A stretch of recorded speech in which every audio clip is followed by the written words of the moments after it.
This is Hans and Scotty G. Let's go! The lineup is set, and it's time to kick off the show with the biggest topic of the day. This is the starting lineup on 97.5, the KSL Sports Zone. As I'm sure you've probably heard, we've had a change on the coaching staff. Andy Ludwig, of his own volition, has decided to step down as the offensive coordinator. Can't say enough good things about Andy as far as our relationship, what he's meant to this program. We go way back, 30 plus years. Me and Andy go back and consider him a close friend. Tremendous offensive coordinator. Won a bunch of games together, championships together, and he will be missed. He's the consummate professional, and just again a great person and an outstanding football coach, and has had a very storied career. And we wish him the best in whatever future endeavors he undertakes. That being said, Mike Bajakian will be the interim offensive coordinator through the rest of the season. After the season, we'll evaluate where we are and press forward beyond that, depending on again what the circumstances are. All right. Andy Ludwig and Kyle Whittingham was very quick to point out that it was his decision to step down. But you've got a new offensive coordinator and an interim offensive coordinator that will finish out the season calling plays, and I'm sure he'll be given, based on what happens, consideration for the job long term. But, man, Hans, we had some stability at that position there for a while. Yeah, and Andy did a tremendous job. This isn't making a ton of sense right now. It's not all adding up. And a couple things about Andy Ludwig. First and foremost, the stretch that he gave Kyle Whittingham into that Sugar Bowl in that 2008 undefeated season was noteworthy. Yes. And great. He comes back, and in that 2019 season, he takes Tyler Huntley, Zach Moss, Brent Keithy, Brian Thompson. He takes them to an 11-3 season, averaging 32.3 points per game and 429 yards per game. Then you've got the 2020 COVID season. He gets you to 3-2. Now, that COVID season, he brought in Jake Bentley. It wasn't the best. Jake Bentley was not the best. No. But that's when he discovered Ty Jordan. And I think Ty Jordan would have given him 3 or 4 incredible years if it wasn't for the terrible tragedy. That's when Britton Covey was carrying things and Brian Thompson was still there and Brant Keithy was still there. Tells you how long Brant Keithy's been around. Then he had the 2021 season, 10-4, Pac-12 championship game, averaged 36.1 points per game, averaged 432 yards per game. He started the season out with Charlie Brewer. Brewer played 2 games, and then Cam Rising came in, finished the season. His runners were Tavian Thomas, Mekhi Bernard, TJ Pleasure. His targets were Dalton Kincaid, Devon Vele, Britton Covey. It was a hell of a season. Yeah. And it was hardware. And that was, is that the one that Tavian Thomas set the record for most touchdowns scored in a season? That's the one. Then you go to 22, another 10-4 season. Bumped up points per game, 38.6 points per game, 467 yards per game. It was Cam Rising, Tavian Thomas. That's when you incorporated Jaquindon Jackson. Yep. You had Brant Keithy. You had a little tight end named Dalton Kincaid. Ended up being pretty good. And you got Devon Vele. It was an incredible crew. And you got more hardware. 2 championships. So right now we're talking about a Sugar Bowl, an undefeated season. We're talking about a Pac-12 championship in 21, a Pac-12 championship in 22. Look, this dude is getting along with Kyle Whittingham. He is winning. He is doing his thing. Now, 23 comes along, and there's a little bit of hitch in the giddy-up, which is understandable. I don't know if he thought Brant Keithy might come back. I don't know if he thought Cam Rising was going to come back, if he thought that they would be available potentially for Florida.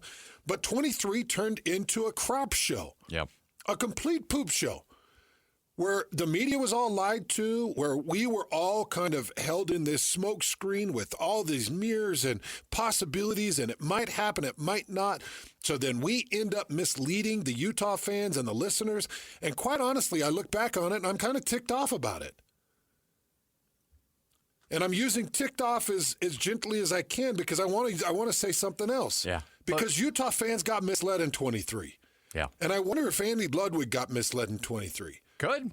Because he tried to part together Nate Johnson, Bryson Barnes, Luke Bottari, Jalen Glover.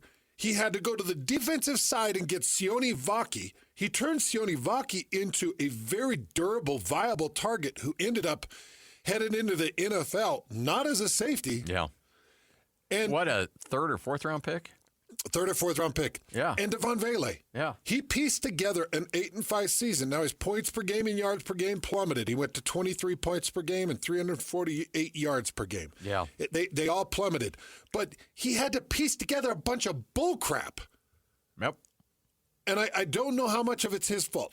I don't know how much Cam Rising said, yeah, I'll be there, or Brent Keithy said, yeah, I'll be there, or how much Kyle Whittingham said, well, you can rely on it. It just feels like it was a bunch of bull crap.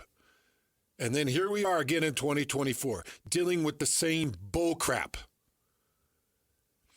Where Cam Rising plays 3 games, Isaac Wilson's played 4 games. You're trying to get Mekhi Bernard up to be your bulk carrier. You're dealing with Parks and Singer and Brant Keithy. Keithy's had a bad attitude. Dorian Singer puts out a stupid social media post that I don't like that he then deleted. Wasted talent. I want to know what that's about. I want to know what that crap post is about. I think it's pretty self-explanatory. Honestly, I think he's looking at himself and saying they're not using me the way I should be. I'm a crap post. I'm a star. I'm a great player. I'm a talented player, and you guys aren't using me. Crap post. I agree. And I've got to be careful, Scotty. You're going to have to help me this morning or today. Honestly, what good comes from a post like that? Nothing. Would you say that? It's complete stupidity. And I keep saying this for all you kids out there that are athletes on social media, and I know this sounds kind of like a get off my lawn thing to say, but if you wouldn't say it in an interview, why say it online? Because you actually have, and I don't mean to diminish our reach or television's reach or any other media's reach, you have more reach on social media, and it disseminates quicker on social media. And it stays longer. You think you delete it, everybody screenshots it. And then stays forever. It stays forever. I had about 15 people tweeted at me. Oh, yeah. Said, hey, Hans, Did you see this? What's this about? Hey, Hans, what do you know about this? Yeah. Hey, Hans, what do you think? Yeah. And you know what I think? I think it's crap. I do, too. I think it's immature. I think it's dumb, and it does nothing to help you or your team's cause. So here's our totals, all right? He brings you a Sugar Bowl championship and an undefeated season. He brings you 2 Pac-12 championship games. He brings you limited turnovers, high rushing yards, an understanding of what Kyle Whittingham's defense gives you. He got you to a 46-21 record from 2019 to 24. That's not including his undefeated seasons going back in 2008. His average over those 6 seasons is 30.7 points per game and 412 yards per game. Those averages equal winning. They equal winning. So when I take this into account, and I try to be rational and understand what's happening here, I don't think he was fired. You think he actually walked away? I actually think he walked away, almost Jerry Sloan-like. I don't know. You can't tell me Kyle Whittingham is firing Andy Ludwig. Okay. Okay. No, help me here, Scotty. Lloyd, jump in. I'm about 70% with you on this. The only thing that gives me that 30% pause that there's something that happened behind the scenes is Kyle's comments after the game.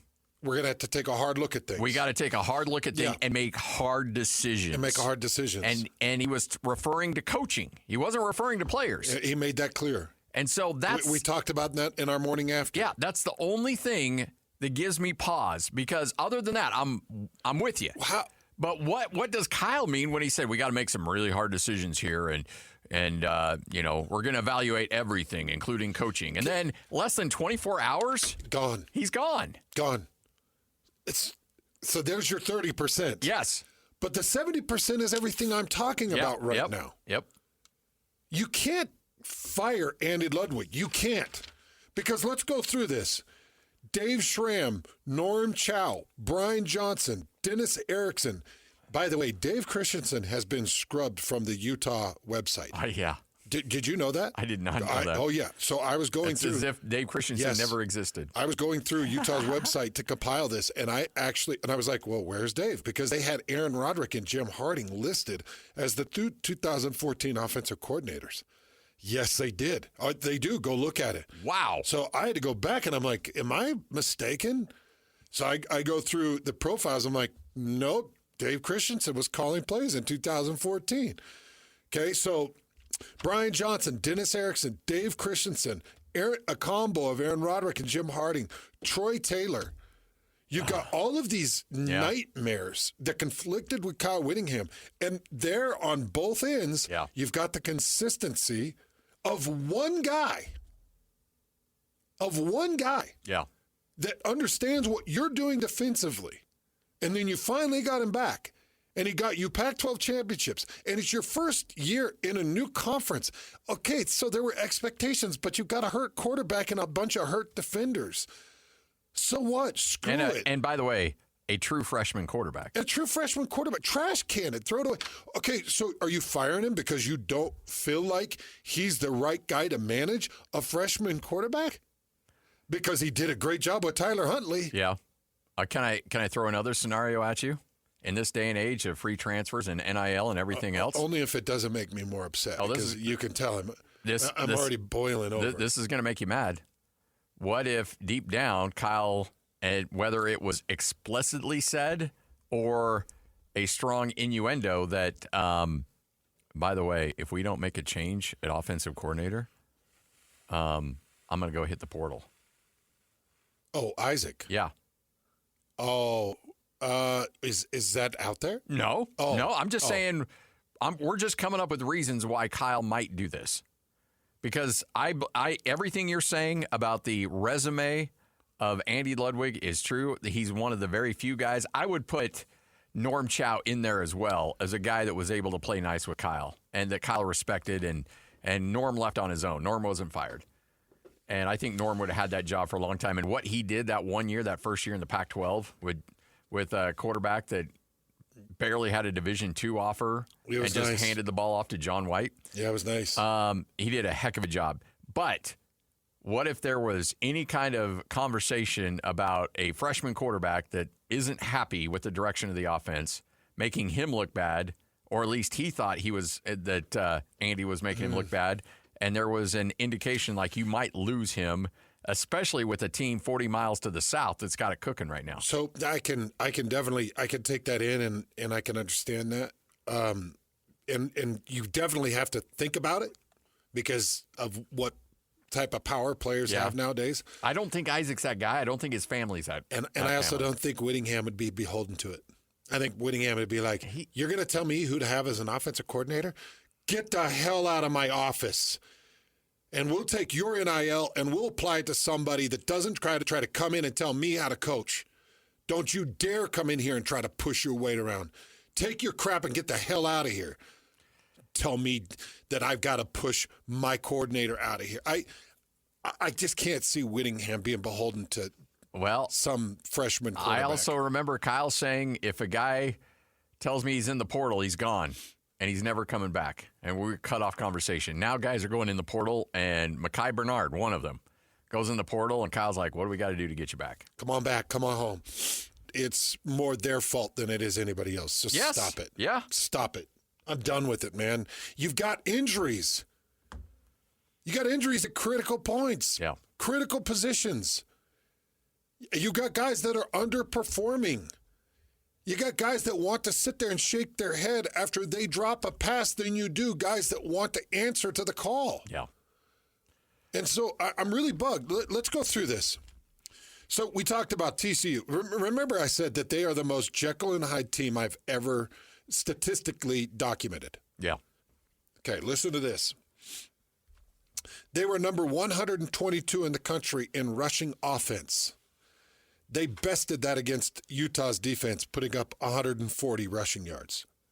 They upped their total by about 50 yards. Yes. They were number 106 in the country in rushing defense. They held Utah to 68 yards. They were giving up 180 yards a game.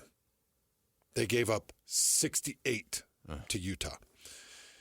They were 104th in the country in sacks per game at just over 1 sack per game. Utah gave up 4 sacks to TCU.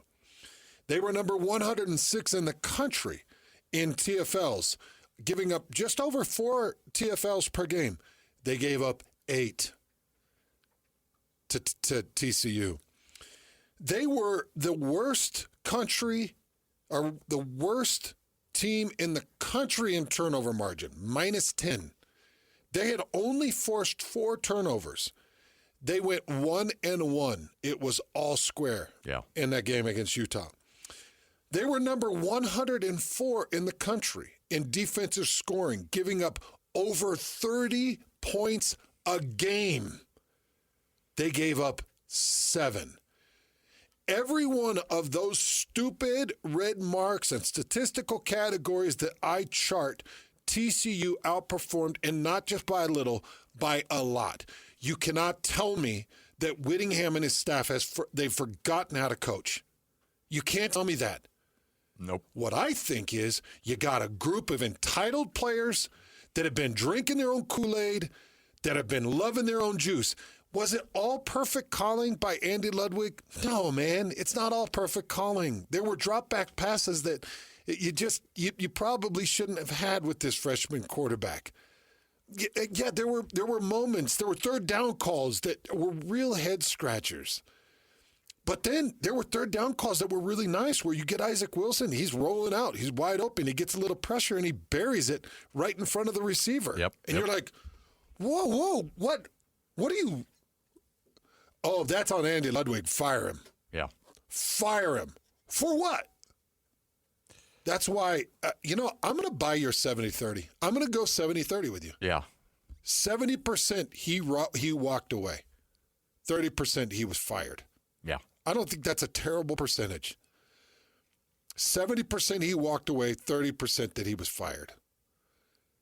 And it also is weird timing, too. Like, this doesn't seem like, I don't know how old Andy Ludwig is, but remember, you use the comparison to Jerry Sloan. Jerry just didn't want to deal with people anymore.